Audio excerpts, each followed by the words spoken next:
Ito ay rated SPG. Striktong patnubay at gabay ng magulang ang kailangan. Maaaring may masiselang tema, lengguwahe, karahasan, sexual, horror o droga na hindi angkop sa mga... Ito na nga pinakahihintay ni Logan at ni Emma, ang paghihiganti nga nito ni Emma dito nga kay Olive. Kaya naman nga sa party na naganap ay kasama nga ni Olive ito ngang si Danilo, at dito na nga maisasagawa na nga ni Emma ang kanilang pinagpaplanuhan nga nito ni Logan na multuhin nga itong si Danilo upang nga pagsilosin nga itong si Olive, dahil nga nakatingin nga itong si Danilo sa ibang babae at ito ngang si Emma. Kaya naman nga masisiraan na naman nga ng ulo ito ngang si Olive dahil nagsiselos na nga siya kay Emma.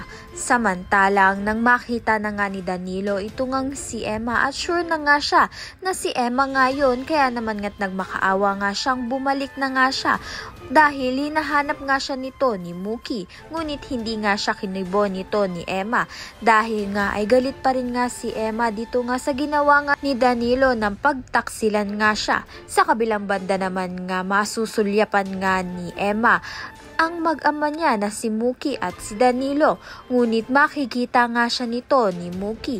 Kaya naman nga si Mookie ay nahimasmasan na nga dahil alam nga niyang buhay pa ang kanyang tunay na ina na si Emma. Kaya naman nga babalik na nga sa dating ugali nga nito si Mookie.